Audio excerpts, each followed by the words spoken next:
ఓం నమో భగవతే శ్రీ రమణాయ. ఆత్మజ్ఞానం కలగడానికి 5 మార్గాలు. ధ్యానేనాత్మని పశ్యంతి కేచిదాత్మానమాత్మన అన్యే సాంఖ్యేన యోగేన కర్మయోగేన చాపరేల్. తనలోనే ఉన్న ఆత్మస్వరూపమును కొంతమంది పరిశుద్ధమైన మనసుతో ధ్యానము చేసి చూడగలుగుతున్నారు.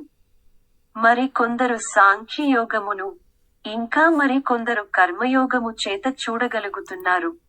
పరమాత్మను దర్శించడానికి ఉన్న మార్గముల గురించి పై శ్లోకంలో చెబుతున్నాడు కృష్ణుడు.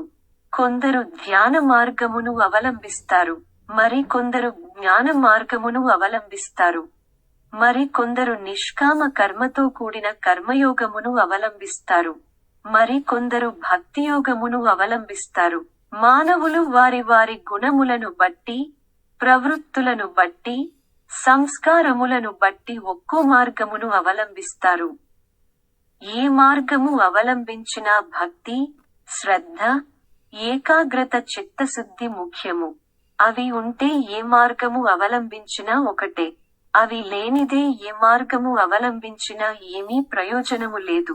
ఈ శ్లోకంలో ఆత్మని, ఆత్మానం, ఆత్మనా అని ఆత్మను 3 విధాలుగా 3 అర్థాలతో వాడారు.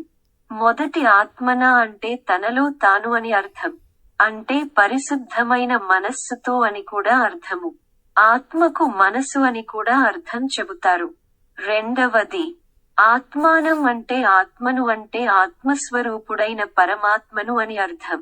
ఆ ఆత్మ ఎక్కడ ఉంది అంటే ఆత్మన అంటే తనలోనే, తన శరీరంలోనే పరమాత్మ ఆత్మస్వరూపుడుగా ఉన్న ఆత్మను పరిశుద్ధమైన మనసుతోనే చూడగలడు. ఇలా చూడటానికి శాస్త్ర జ్ఞానం కావాలి. గురువుల అనుగ్రహంతో పరమాత్మ స్వరూపం ఏమిటో ముందు తెలుసుకోవాలి. ఈ ఆత్మ జ్ఞానం రావడానికి 5 మార్గాలు ఉన్నాయి. 1. కర్మలు చేయడం. నిష్కా కర్మలు, కర్తృత్వ భావన లేకుండా కర్మలు చేయడం.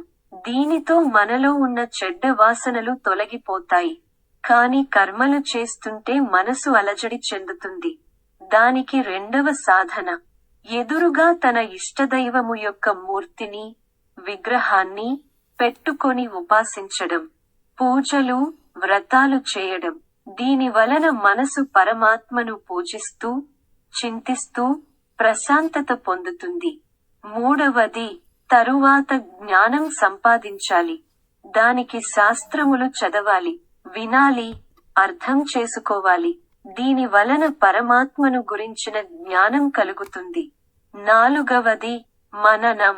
విన్న తరువాత విన్న దాన్ని గురించి మననం చేయాలి, ఆలోచించాలి, అర్థం చేసుకోవాలి, దాని గురించి విచారించాలి, విన్నదాన్ని వంటపట్టించుకోవాలి. దాని వలన పరమాత్మ గురించి మనలో ఉన్న అజ్ఞానము, సంశయము తొలగిపోతుంది. పరమాత్మ గురించి మనలో ఉన్న అన్ని సందేహాలు పటాపంచలు అవుతాయి. ఆత్మ జ్ఞానం కలుగుతుంది. 5వది, ఇప్పుడు పరమాత్మను గురించి ధ్యానం చేయాలి. దానినే నిధిధ్యాసన అని అంటారు. ఆ ధ్యానంలో తనలో ఉన్న పరమాత్మను తాను దర్శిస్తాడు. అప్పుడు అతనిలో ఉన్న అన్ని విధములైన అడ్డంకులు, విపరీత భావనలు తొలగిపోతాయి. దేని గురించి ఆలోచించడు. తనలో తాను పరమానందాన్ని, పరమశాంతిని పొందుతాడు.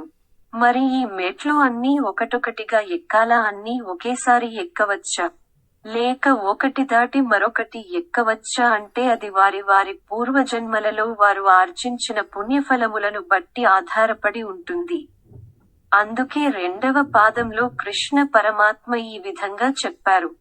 కొంతమంది కర్మయోగంతో మొదలు పెడతారు. మరి కొందరు కిందటి జన్మలో కర్మయోగంలో పరిణతి చెంది ఉండటం వలన జ్ఞానయోగంతో అంటే సాంఖ్యముతో మొదలు పెడతారు. మరి కొందరు వీటి గురించి అందకు ముందు జన్మలలో పరిణతి చెంది ఉండటం వలన నేరుగా ధ్యానయోగాన్ని అవలంబిస్తారు. ఇట్లా మనిషి ఆత్మజ్ఞానాన్ని పొందుతాడు. మీ అందరికీ ఆ అరుణాచలేశ్వరుని ఆశీస్సులు ఉండాలని ప్రార్థిస్తూ ఓం శాంతి శాంతి శాంతిః.